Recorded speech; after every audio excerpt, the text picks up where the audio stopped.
जो धक्का जो लगा है, जैसा केजरीवाल को जेल में डाले, मतलब जो अच्छे काम करते उनको डाल के, जो लोग ने परिवर्तन करके डर के जो परिवर्तन किया उनका किया है, हमारा नहीं। उनका उनका ये किया, उसके लिए आज 2024 में इनका परिवर्तन, अभी ये जेल में जाएंगे और हम मजा देखेंगे। एनसीपी वर्सेस एनसीपी नहीं है, NCP Sharad Pawar versus BJP के कैंडिडेट जो राष्ट्रवादी के नाम पे लड़ रहे वो है। नवाब मलिक जी अभी राष्ट्रवादी के बचे नहीं हैं, वो बीजेपी के नेता है, बीजेपी की तरफ से लड़ रहे हैं, बीजेपी के समर्थन में लड़ रहे हैं।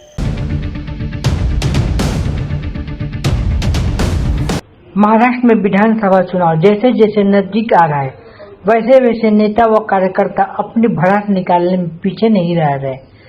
ऐसे में शरद पवार को एनसीपी के युवा प्रवक्ता एडवोकेट नीलेश भोसले जी ने अणुशक्ति नगर विधानसभा क्षेत्र में हो रहे हलचल के बारे में बताया कि अभी 2024 का चुनाव करवट बैठने वाला है। ऊँट अपने एक साइड किसी न किसी जगह पे बैठ रहा है, उसके बारे में बताइए। ये तुतारी की जो जगह है किस जगह पे फिक्स होने जा रही है? निश्चित रूप से लोकशाही का, जमहूरियत का बहुत बड़ा महोत्सव आने वाली 20 तारीख को आकार देने वाला है और 23 तारीख को निश्चित रूप से महाविकास आघाड़ी की सरकार महाराष्ट्र राज्य में बड़े बहुमत से यहाँ पे जीतते हुए दिख रही है हमको। रह गई अनुशक्ति नगर की बात, तो माहौल बदल रहा है। 15 साल लोग जिस हालातों में रहे हैं, कहीं ना कहीं परिवर्तन की आंधी लेके अभी खड़े हो रहे हैं। निश्चित रूप से जिस प्रकार से राजनीतिक माहौल खड़ा होना चाहिए, दिखना चाहिए, वैसा दिख रहा नहीं है, क्योंकि लोगों ने भी तय कर लिया है कि जमहूरियत की असली ताकत लोगों को मुंह से जवाब देने में नहीं, तो बटन दबा के सरकार परिवर्तन करने में है। और इसलिए अनुशक्ति नगर के विभाग के लोगों ने तय कर लिया है, किसी भी हाल में तुतारी बजेगी और अनुशक्ति नगर में राष्ट्रवादी कांग्रेस पार्टी शरद चंद्र पवार साहब की सीट जीतेगी। अभी आप एनसीपी वर्सेस एनसीपी की फाइटिंग चल रही है, तो आप अपने ऑर्डरों को किस ढंग से और किस ढंग से उनको अपने हिसाब से लेंगे? नहीं, शायद आपको गलत मालूमात है। एनसीपी वर्सेस एनसीपी नहीं है, NCP Sharad Pawar versus BJP के कैंडिडेट जो राष्ट्रवादी के नाम पे लड़ रहे वो है। नवाब मलिक जी अभी राष्ट्रवादी के बचे नहीं हैं, वो बीजेपी के नेता है, बीजेपी की तरफ से लड़ रहे हैं, बीजेपी के समर्थन में लड़ रहे हैं और बीजेपी के अधिकृत उम्मीदवार के नाते लड़ रहे हैं। तो हमारी लड़ाई सीधी बीजेपी के साथ है। जो लोगों ने देश को बांटने का काम किया जाति धर्म में, उनके साथ है। जो लोगों ने हिंदू मुस्लिम दंगे कराने का काम किया, उन लोगों के साथ है।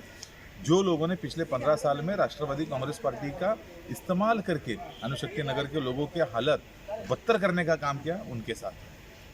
अभी आप अपने वोटरों को किस तरह से समझाएंगे कि आप हमको तुतारी पे आपको जाना है कि घड़ी पे जाना है? लोग बहुत समझदार है, लोग ये जान चुके हैं, यदि हमको बीजेपी के साथ जाना है तो घड़ी का बटन दबाना है, और अगर हमको इस महाराष्ट्र का स्वाभिमान बचाना है तो हमको तुतारी बजाने वाले आदमी के सामने का 2 नंबर का बटन दबाना है।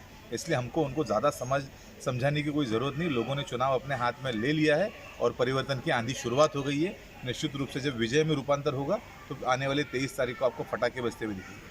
आप इस चैनल के माध्यम से लोगों को क्या मैसेज देंगे? अगर हम अपने जीवन में बदलाव लाते हैं तो डॉक्टर बाबा साहब अम्बेडकर ने जो हमको संवैधानिक अधिकार सबसे बड़ा दिया, वो चुनाव में वोट करने का। अंबानी हो, अदानी हो या हमारे जैसा कोई छोटा सा आदमी हो, उसको भी एक ही वोट का अधिकार दिया।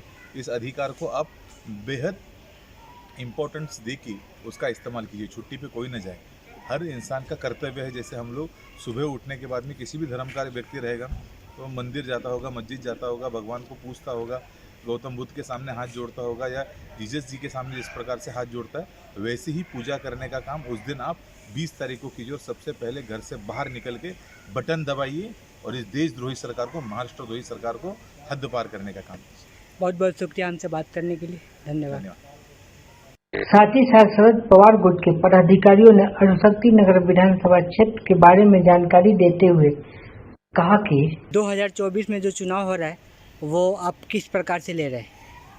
2024 का जो चुनाव हो रहा है वो इस तरह से हो रहा है, जो आधे उधर गए थे ना, जो अभी खोके तो वो हिसाब का ही आज हो रहा है चुनाव, कि जो खोके गए ना वो खोके वापस इधर आएंगे ही नहीं। अभी जो उद्धव बाला साहब ठाकरे जो सरकार बनी थी, वहाँ पर हमारे भी मंत्री थे और वहाँ पर जो सरकार चल रहे थे, और जो वहाँ पर पंतप्रधान बैठे नरेंद्र मोदी जी बैठे थे, उन्होंने जो षड्नीति और अमित शाह ने जो षड्नीति करके ईडी सीडी जो लगा के और जो फिर महाराष्ट्र में जो दबाव लाए थे और उसके बाद जो काला धन ये सब लिए जो लोगों ने पैसा जमा करके रखे थे लोगों ने, और वो उनको मालूम है कि भाई हमारी बीजेपी की सरकार को यहाँ पर नहीं है और बीजेपी की सरकार आने के लिए क्या करना पड़ेगा। तो मुझे लगता है हमारे अभी महाराष्ट्र के मुख्यमंत्री एकनाथ शिंदे जी थे, जब वो वहाँ पर शिवसेना फोड़ के गए और जब वो सरकार बीजेपी के बना है, तो मुझे लगता है वो सब गुस्सा इस अभी 2014 के जो विधानसभा में अभी जो हो रहा है, मुझे लगता है फिर से उद्धव बाळासाहेब ठाकरे सीएम होंगे, हमारे शरद चंद्र पवार के हमारी खासदार सुप्रिया सुले जो ऐसे नहीं देखते कि बाबा ये पार्टी के वो पार्टी के, पर उनका जो अब कार्य है सुप्रिया सुले का और हमारे उद्धव बाळासाहेब ठाकरे का, शरद पवार चंद्र का और हमारे राहुल गांधी जी का जो कार्य है, वो कार्य इतना अच्छा है कि मुझे लगता है ये 2024 का जो भागे थे आधे खोके उधर, जो डर के भागे थे, वो कोई उनकी प्रॉपर्टी नहीं थी, वो लोगों का ही पैसा है और लोगों का पैसा लेके डर के भागे कि बाबा हम जेल के जाने के पहले हम इधर गए तो हमारा बच जाएगा। उसके लिए जो भागे, मुझे लगता है जो धक्का दिया है लोगों ने,